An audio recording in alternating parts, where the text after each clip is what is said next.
Sentimos que a canção é suave e temos de fundo um dos maiores violonistas do mundo, Maxim Vengerov, que você confere aqui.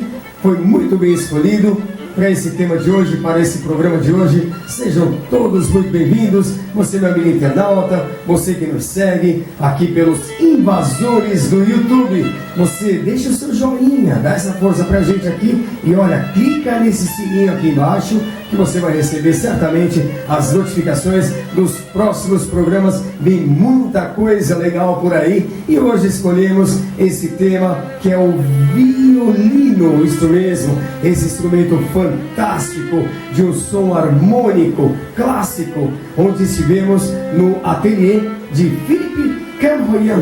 Isso mesmo, grande Philippe, um construtor, um amante desse instrumento. Nós vamos conhecer passo a passo um pouquinho desse instrumento, juntamente com a minha equipe, Cassiano na iluminação, nosso querido Kleber Allen, meu cameraman. Vamos conhecer um pouquinho mais da história do legado, não só desse grande músico e construtor, mas também um pouquinho mais desse instrumento fantástico que é o violino. Quero que você nos acompanhe e participe, tá? Você vai adorar esse programa de hoje. Roda daí, meu câmera. Olá, muito bom dia, internautas, nossos seguidores, ouvintes, telespectadores dos invasores do YouTube. Hoje estamos aqui no estúdio Canroyan para receber, digamos assim, uma celebridade. Vamos conhecê-lo? Vamos lá? Olá, Felipe! Muito bom dia, tudo bem? Bem, graças a Deus e contigo. Tudo bom, seja bem-vindo. Vamos sentar? Vamos sentar aqui, vamos lá. Ok, estamos aqui no seu estúdio hoje com muita satisfação para poder falar um pouquinho, não só do seu legado, da sua vida, da sua carreira, mas também desses instrumentos musicais maravilhosos, cujo um deles de uma harmonia fantástica que é o violino. O violino. Queria que antes de mais nada você se apresentasse para as pessoas e que todos o conhecessem, além daqueles que já o conhecem. Olá, um prazer falar para vocês, um prazer lhes receber. Meu nome é Philippe Canroyan e esse é o Ateliê Canroyan. Aqui a gente oferece violinos, violas de arco, violoncelo, arcos profissionais, restauro. E essa é a ideia do ateliê, possibilitar que os músicos encontrem um instrumento que expressa melhor a sua personalidade no estilo de tocar. Felipe, eu queria que você nos dissesse, antes de mais nada, desse nosso the beginning, essa nossa entrada aqui no seu ateliê. Queria que você falasse logo de cara desse espaço. Bacana. Esse espaço aqui é muito interessante. É a nossa sala de espera. Nela eu tentei criar toda a ideia, tudo que o nosso ateliê procura inspirar, a sua missão, visão, valores e ideias. Aqui a gente tem uma réplica de uma espada medieval muito antiga, muito interessante. Datada de? A original deve ser de 1500, 1540 pelo estilo. E essa aqui ainda está sem fio, mas vou mostrar outras para vocês que tem fio. Logo ali a gente tem um instrumento muito peculiar, que é o bandolim napolitano. Vamos? Esse bandolim napolitano ele tem mais de 100 anos de construção. Foi construído em Portugal. Ele foi salvo. Esse instrumento era para estar destruído. Eu tive a oportunidade de salvá-lo.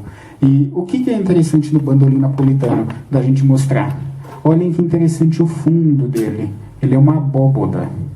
São vários instrumentos de madeira construídos. Emblemático também. Todo de madeira europeia. Fantástico. A primeira parte do restauro foi feita, agora a gente vai fazer a segunda parte do restauro dele. Mas há mais alguma coisa que eu gostaria de destacar aqui? Aqui a gente tem, que é muito interessante, algumas fotos de São Paulo antigo, da década de 20, 30, para dar esse ar vintage para ateliê e tudo aquilo que a gente busca também. Que maravilha! Esse é só o início. Vem cá, Felipe. Esse é só o início da chegada da gente nesse ateliê fantástico, certeza. Onde tem, inclusive temos aqui um dos grandes violinistas do país, nos aguardando lá em cima. Aguardando lá em cima. Que está na sua oficina. Está na oficina para testar o instrumento. A gente vai mostrar a diferença de posição de alma, vou explicar para vocês a diferença de violino, o que é a alma do violino e algumas partes do violino. E ele vai tocar para a gente ouvir o que é um violino que está bem regulado e um violino que não está bem regulado. Muito bem, esse é o início da nossa matéria aqui no estúdio, no ateliê Canroyan. Já já a gente volta de um outro ponto aqui desse ateliê maravilhoso. Vai daí que a gente já volta. Estamos de volta no ateliê Camroyan e agora de um espaço que eu gostaria que o próprio Felipe nos dissesse. Felipe, esse espaço aqui deslumbrante com tantos instrumentos. Bacana. Esse é um espaço onde a gente oferece violinos, viola, violoncelo, que eu já vou falar a diferença de um para o outro, desde os iniciantes até os profissionais, porque esses instrumentos eles vão oscilar de nível. Aqui a gente também tem arcos, a gente tem acessórios, cavalete, tudo que é necessário para instrumento de corda a gente terá disponível. Poxa, que bacana, interessante. E as diferenças entre si, isso é óbvio, né? E quando vai se trabalhar no violoncelo, por exemplo, o carinho, o cuidado, tem diferença de acorde, tem diferença de afinação? Tem, totalmente. Eu vou mostrar os instrumentos e as diferenças dele. Ok. Por exemplo, aqui nós temos o violino. O violino, a viola, que é um pouquinho maior que o violino, que eu já vou mostrar, e o violoncelo, Ok. eles têm um padrão quando são construídos. Por exemplo, o luthier é quem constrói um instrumento, luthier ou liutaio. E uma curiosidade, quem constrói o arco é o arquetier ou arquetaio. É outro profissional dentro desta mesma seara. São duas profissões diferentes. Falando do instrumento, ele tem uma obrigatoriedade de madeira quando é construído. Eu vou mostrando aqui para vocês o violoncelo e as madeiras que eles devem ser feitos. Sempre o tampo, esta parte da frente, ele deve ser construído de abeto. Preferencialmente abeto alemão. Por quê? É uma madeira que cresce com os veios linéeos para cima. Se você vê uma árvore de abeto, ela parece um poste de alta. Porque a frequência vai correr no instrumento. Essa é a intenção. A lateral, o fundo e o braço de átiro, normalmente átiro crespo, que a gente tem lá no norte da Itália, na Alemanha. E se vocês observarem bem, olha como os veios fazem esse desenho em zigue-zague. Fazem. É muito interessante. Né? Isso é da madeira. Não é desenhado no verniz, é da madeira. Então, relembrando, se o tampo, o veio é nesse sentido, a lateral, o fundo, neste sentido, você tem uma amarração na hora da frequência. Então, por isso o timbre fica da maneira como ele fica. Isso eu expliquei de uma maneira simples, mas é muita ciência na hora de construir o instrumento. E vou mostrar para vocês uma madeira e algumas curiosidades muito interessantes. Estão vendo o espelho? A Sim. parte que a gente digita, normalmente do violão chamam de escala. O espelho, ele é construído de ébano. O ébano, por curiosidade, ele é uma madeira que naturalmente ela é preta. Ela não foi tingida assim. Ela é preta naturalmente. Eu vou pegar um pedaço de ébano e mostrar para vocês. Ok, temos aqui? Temos aqui um pedaço de ébano. Legítimo. O ébano, ele é originário ou da Índia ou da África. Se a gente cortar, ele é preto por dentro, ele não está tingido.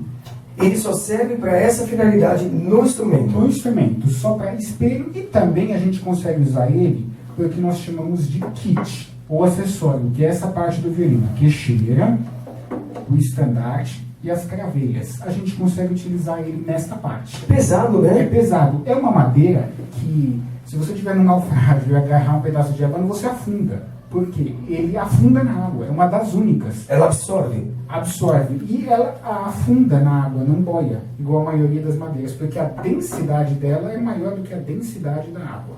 E é uma madeira específica. É encontrada onde? África e Índia. E a gente tem qualidades do ébano. Se você tem um ébano A, B, C, você o diferenciará de acordo com a qualidade. Exemplo, o ébano A, ele é preto, perfeitamente escuro. O ébano B, ele tem umas manchinhas. Amarronzadas, exatamente. E mais uma curiosidade, Fernando. O ébano é uma madeira incorruptível, imputrefável, não apodrece. Ela não apodrece. Pode se passar o tempo que for. O tempo que for. Hoje a gente encontra antiguidades africanas, esculturas, com mais de 500 anos intacta. É só limpar e o brilho, sem nenhum verniz, volta naturalmente. Nossa, que interessante. É uma madeira muito interessante. Outra coisa que faz muita diferença no violino, na viola e no violoncelo que eu quero mostrar para vocês, que é uma curiosidade assim fantástico, que quem não está no meio às vezes não imagina a diferença que faz no instrumento, que é o cavalete. Cavalete é essa pecinha aqui. Ok. Essa pecinha pequenininha aqui. Essa pecinha, ela fará uma diferença no timbre, no som do seu instrumento monstruosa. Por quê? A gente regula o violino por aqui e pela alma que eu já vou mostrar para vocês. Essa peça vem bruta. Entre ela bruta e ela instalada no violino, vocês acreditam que são mais de 50 cortes, todos feitos à mão? É uma média, vai variar de 30 a 50 cortes feitos à mão. Um trabalho meticuloso. Meticuloso. Porque é assim, é igual fazer um terno no alfaiate. Ele vai medir você e você vai dizer, eu quero corte assim, quero corte assado. No instrumento é a mesma coisa. Eu vou ajustar a peça para o músico. Então ele vai me dizer, eu quero um timbre mais escuro, mais claro, mais aveludado, com mais projeção. Porque, podem notar uma coisa, assistam uma orquestra sinfônica. Aqui mesmo no YouTube tem diversos vídeos. Ok. Se vocês olharem, vocês vão ver o seguinte. Às vezes você tem um violinista tocando num grupo com outros violinistas. Ali eu tenho que fazer um ajuste para o violino timbrar e casar um com o outro. Não pode sobressair. Às vezes o violinista está solando, está à frente de uma orquestra. O que acontece? Ali a necessidade de fazer é um instrumento de sobressair, sem destimbrar. Então a gente regula o instrumento por essa parte. Ou seja, tanta coisa ainda para ser dita, só que eu peço ao Felipe que nós vamos até o próximo setor, porque eu quero saber um pouquinho mais de como tudo começou, como é que ele iniciou a carreira, como a sua inspiração, se veio de alguém, se veio da família, não diga nada. Perfeito. Vamos para o outro setor? Vamos lá? Já já a gente volta. Estamos de volta e agora de um estúdio, digamos assim, Felipe, inusitado até. Inusitado. Vou mostrar para vocês um gramofone original, muito antigo, 36 rotações. Eu já dei corda, a gente vai começar a colocar ele para tocar e apreciem.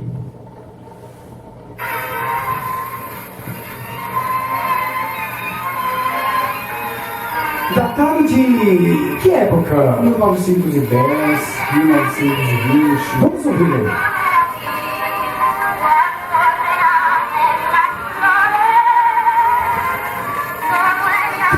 Rotações por minuto. 36 rotações por minuto. Onde meu câmera, Kleber Allen, deve estar extasiado em estar podendo filmar um gramofone desse intacto e original. É uma peça ímpar. Ímpar essa peça. É uma peça que não funciona por eletricidade. A gente dá corda nele manualmente. É uma peça fantástica. Peça fantástica. Fantástica. O disco do vinil não serve nele, porque ele tem rotações demais. É necessário um disco próprio do gramofone. Só funciona o disco do gramofone. Os meninos estão aqui atônitos. Muito tanto o Cassiano, nosso iluminador, quanto o nosso querido Kleber Allen. Há tempos, né, Kleber, que você não via um gramofone? Há tempos, muito tempos. Muito, né? Muitos anos. Muitos anos. É, uns 20 mil anos, mais ou menos. 20 mil anos E o atrás. interessante dessa peça é que o som é diferente. A qualidade do som e as frequências são diferentes. Porque assim, qual que é o segredo para conseguir colocar aquele monte de música no CD ou no MP3? Quando a gente ouve um som, uma nota, nós estamos ouvindo ela, querendo nós ou não, ela emana outras notas que o ouvido não capta. Só que o sentimento capta, a emoção capta. Como o ouvido não capta, o CD, o MP3, o MP4 tiram essas frequências. O gramofone não. O gramofone, elas estão presentes lá. Então o sentimento, a inspiração, o arrepio é diferente quando a gente ouve o gramofone. Uma peça dessa seria avaliada em quanto hoje? Muito difícil. Hoje tem gramofones que custam de R$1.000, R$2.000, R$10.000, alguns custam um pouco menos. Vai do estado que ele foi encontrado, se as agulhas são originais, do estado da campana. Alguns a campana é de madeira, esculpido à mão, em madeira. A época em que o artífice tinha carinho pelo que ele fazia. Igual nós vamos mostrar esses violinos. Esses luthiers morreram faz mais de 100 anos. Por favor, nos mostre aqui então, você mesmo, por favor. O que acontece aqui? Nessa sala a gente tem os instrumentos antigos, violino, viola e violoncelo. Todos com no mínimo 80 anos de construção. Vou mostrar para vocês aqui um violino francês, da região de Milincourt, na França. É uma peça sensacional. Esse violino tem no mínimo 100 a 120 anos. E toda vez que um instrumento desse, seja qual instrumento for parar na sua mão, leva para um profissional restaurar. Esse violino, o fundo dele, sofreu uma agressão. Por quê? Quem tentou restaurar fez uma bobagem tremenda e tirou uma das camadas do verniz. Agora nós vamos restaurar para que ele fique com o aspecto que nós temos aqui do tampo. Ele pertence à escola de lutheria francesa. Eu queria mostrar uma coisa para vocês muito curiosa. Observem a voluta. Ela tem 2 voltas e meia. O que ocorrerá? Existe uma escola, que é a escola do Paolo Madini, um luthier que viveu há 300 e pouco, eu não vou me recordar a data com precisão, anos atrás. Esse instrumentista, esse luthier, construía com uma volta a mais na voluta. Olha que preciosidade, olha que detalhe. Imprescindível detalhe. Imprescindível. E olha que coisa interessante, todos os violinos têm um filete somente. O Paolo Madini construía com duplo filete na borda. Isso é cavado no instrumento. Isso é um detalhe que não é muito fácil de achar. Mas tem algumas coisas muito interessantes que eu queria mostrar para vocês, Fernando, que é algo assim que é muito, muito, muito difícil de encontrar. Alaúdes. Esses alaúdes têm 120, 150 anos, são réplicas dos alaúdes medievais. Olhem essa abóboda, madeira por madeira, curvada à mão, não é impressionante? Impressionante. Diátiro, madeira, todo madeiramento europeu. As partes de aperto em marfim, o tampo em abeto. Olha esse trabalho, é um trabalho ímpar, é uma peça assim fantástica. Vale a pena filmar e é uma coisa que se vê pouco, porque está acabando. Aqui nós temos ao lado também o que a gente chama de guitarra europeia. Alguns chamam de guitarra portuguesa, 12 cordas. Lembra um pouco o formato de um banjo? Lembra. Foi um dos precursores há muitos anos atrás. Pode pegar, fica à vontade. Com licença. Toda. Essa peça também tem uma média de 100 anos. A afinação, ela é completamente ímpar, singular. Completamente. O músico passa a maior parte do tempo afinando o E a instrumento. leveza do instrumento, Felipe? O timbre maravilhoso, um timbre cheio e leve. Temos quantas cordas aqui? 12. 12 cordas. 12 cordas. A afinação vai variar de acordo com a época, de acordo com o estilo de música, com o instrumentista. Vai variar bastante. Um som muito gostoso, muito peculiar, não é? Muito peculiar. Muito. Eu queria mostrar para vocês um instrumento assim, muito, muito, muito raro mesmo, que normalmente não chega aqui para nós no Brasil. Normalmente no Ocidente é diferente, é difícil chegar, que é uma cítara indiana legítima, que está aqui para vocês verem. Olha que peça fantástica. Essa peça, os escritos dentro dela estão todos em hindi, e ela é toda marchetada em marfim, legítimo.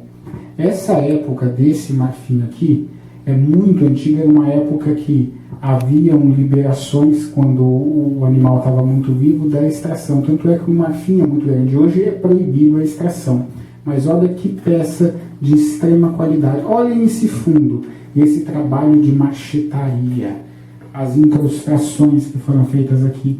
Ele já veio parar na minha mão nesse estado e agora nós estamos iniciando um restauro minucioso, sem pressa. Restauro de instrumento antigo não pode ter pressa, tem que ser extremamente minucioso. O marfim, Felipe, seria o mesmo marfim que aqui eu seguro? Seria o mesmo marfim. Que é um marfim que não é de hoje, não é atual. Não é atual. Se fosse de hoje, seria um marfim ilegal, porque hoje, em poucas ocasiões, é possível extrair marfim.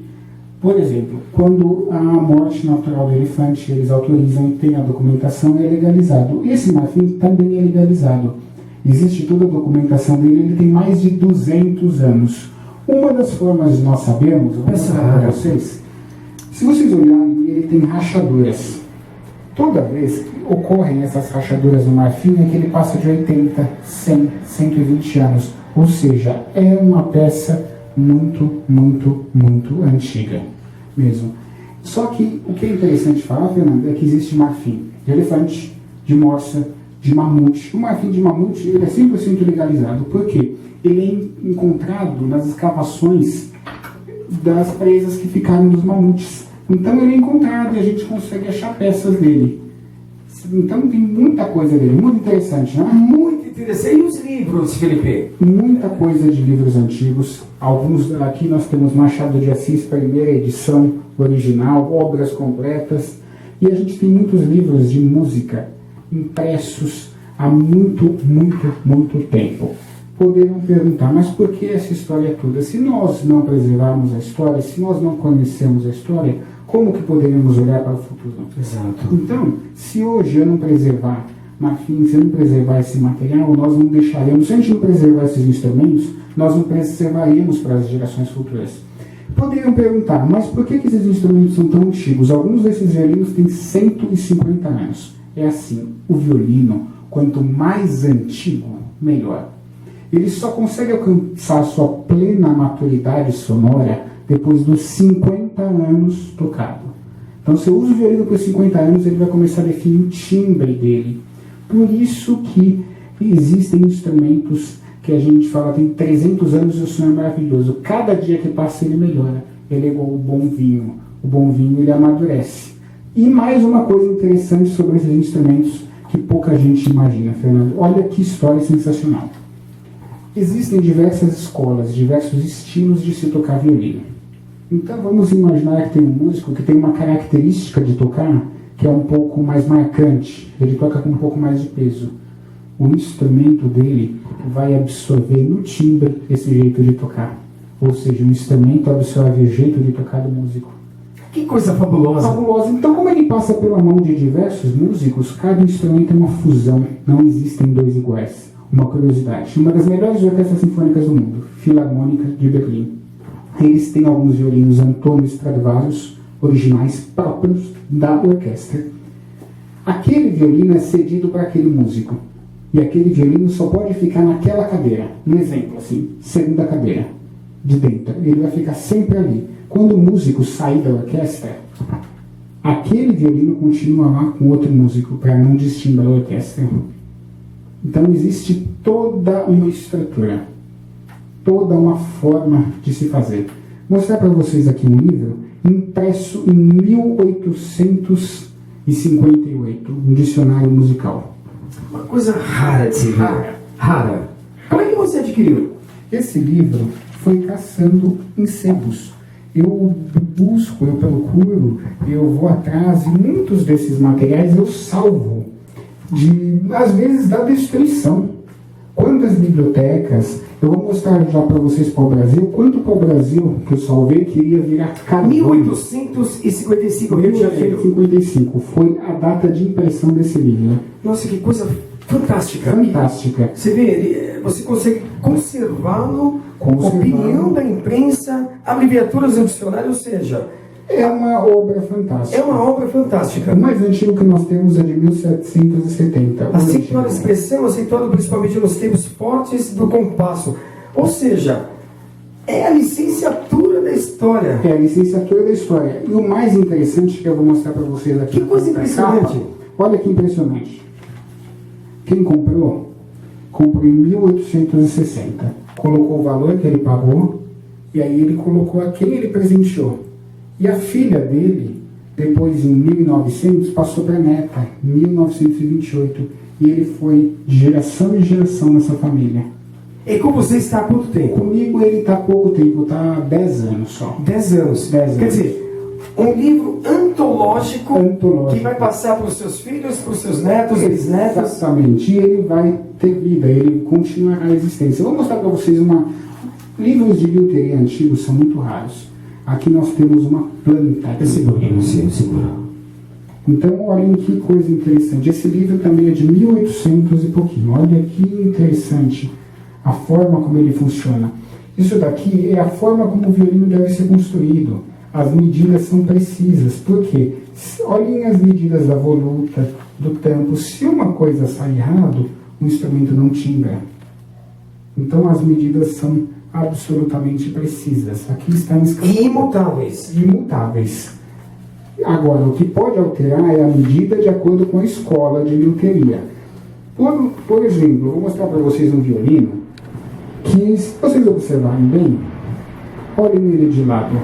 Ele é um violino que é mais gordinho, mas é mais cheio do que a média. É a escola dele. Esse é um violino Johannes Klotz. Então ele tem outra forma. Isso também vai definir o timbre. Agora eu queria mostrar para vocês uma peça muito especial que eu gosto muito, que é aquele violino que está pendurado ali. Com aquela arte. Aquele fundo Esculpida. é um castelo. Coisa linda, Felipe. Esculpido todo à mão. A história disso é o seguinte: nas antigas escolas de liuteria, de 1800 e pouco, existia a obra de final de curso, o último violino que o luthier, fazia naquela escola. Então eles tentavam se superar. Esse é um caso de instrumento de final de curso. É uma Strade? Ele é uma réplica Strade. Strades originais, eu tenho até réplicas, mas originais não temos. É muito difícil, só tem em museus, porque Strades originais são 2 milhões, 3 milhões de dólares. Então o valor vai para as alturas, os Strades originais. E mostrar para vocês, eu falei do violino e da viola. Como que funciona a viola? A viola de arco é um violino um pouco maior, que soa uma quinta abaixo do violino. Vou mostrar para vocês uma viola. Essa é uma viola fantástica. Olhem que coisa linda. Olhem o padrão de construção dela. Ela é francesa, Colli Maison. E ela já veio com algumas questões para restaurar. E hoje a gente está restaurando ela. Uma viola assim, fantástica. Muito bacana. Muito instrumento bacana. Gostou, Fernando? Eu adorei esse ateliê. Quer dizer, são vários espaços. Eu queria que, para finalizar, que você falasse daquela... É uma garrucha? É uma garrucha. Na verdade, ali é uma pederneira. Consegue, meu câmera, dar uma ênfase naquela garrucha? Que ano, Felipe, mais ou menos? Na verdade, ela é uma pederneira, 1825. 1825? É aquela que você precisa colocar a pólvora. Aí você coloca depois o chumbo, soca com aquele bastão e só tem um tiro. E matava mesmo, né? Matava mesmo. Se tivessem 3 pessoas, levavam os 3. Que coisa mais linda! Fazia uma cortina de fumaça, porém só tinha um tiro. A pessoa só tinha um tiro. Só tinha chance de um tiro. Só tinha chance de um ou tiro. saía pra culatra ou dava certo. Exatamente. Eu vou mostrar pra vocês, aqui ele está falando disso, dessa espada. Essa é uma espada indiana. Opa, vamos pegá-la? Só cuidado, pode pegar? Pode pegar. Ela é afiada? A bainha está solta. Não, ela é afiada, mas a bainha está solta. Ela tem 200 anos, mais ou menos. Ela foi usada em batalha na Índia. Ou seja, a ferro e fogo ela foi produzida. Ferro e fogo, exatamente, na batida. Olha isso aqui, meu câmera, coisa linda, Kleber. Olha isso, cara. É fantástico. Fantástica. Uma peça ímpar. Ela participou de algumas guerras, alguns conflitos? Eu acredito que sim. Porque era difícil armas que iam para a luta nessa época, porque os recursos eram poucos. Então na Índia eles não faziam arma para deixar guardada. Eles faziam para usar mesmo. Quer dizer, você não é apenas um construtor de violinos, você é um historiador. Não, um historiador por quê? Quando eu vou construir por exemplo, eu falei da diferença do luthier e do arquetier. Quando eu vou construir um arco, esse arco tem uma história. Eu me inspiro em algumas coisas, à vontade. Eu me inspiro em algumas ideias. Por exemplo, os arcos têm temas.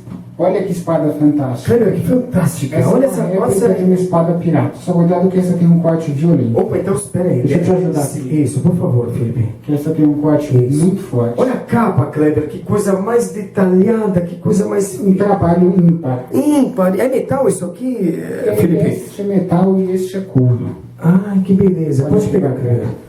Que coisa mais fantástica. É um trabalho. Quer dizer que aqui tem um fio. Tem um fio. Aqui nós temos um fio. Extremamente aguçado. Extremamente aguçado. Porque se nós não estudarmos a história, como que eu vou construir um arco baseado naqueles fatos? Vamos ver esse tiro de novo. Vamos lá. Segura. O cliente nos encomenda um instrumento, um arco, baseado no período. Então eu preciso estudar todo aquele período para fazer algo a contento. Exatamente. Assim, o músico também. Uma curiosidade. Eu resolvo tocar, eu sou violoncelista, eu começo a estudar aos 6 anos de idade violoncelo. Certo. Eu resolvo tocar um concerto para violoncelo, concerto do compositor Anton Dvorak. Eu não posso simplesmente iniciar esse estudo da peça assim. Eu preciso conhecer o compositor, a vida dele, quando ele compôs aquela obra, o que ele estava passando, para eu saber interpretar e colocar tudo na expressão o que o compositor quis. Da mesma maneira é quando nós vamos construir. Eu tenho que saber tudo o que se passava na época. Daí o motivo do estudo, do conhecimento. Nessa área não existe assim, eu vou fazer o arco. Não, tudo tem um porquê. Tudo trará uma diferença monstruosa. Porque é um legado tamanho, imensurável até. Imensurável. Então não diga mais nada. Perfeito. Kleber, nós vamos para o outro setor. E agora, para finalizar nossa matéria de hoje, linda, especial, com os invasores do YouTube, tá? Com os nossos telespectadores, nossos queridos ouvintes, nossos queridos internautas, vamos lá na oficina, onde ele senta, onde ele se desliga do mundo e onde ele produz todas essas joias raras aqui. Voltamos já já? Vamos já.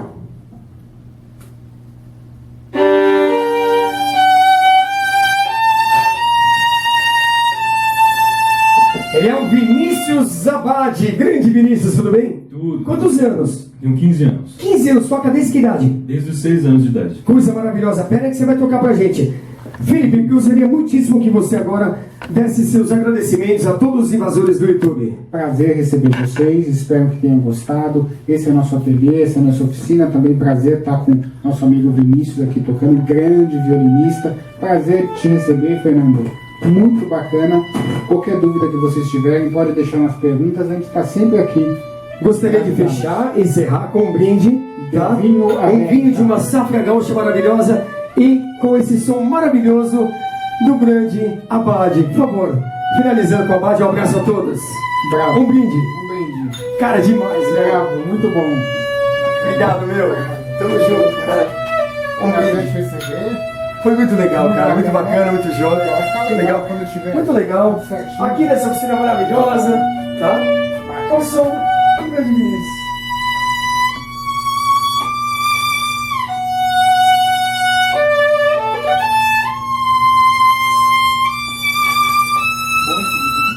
Muito bom.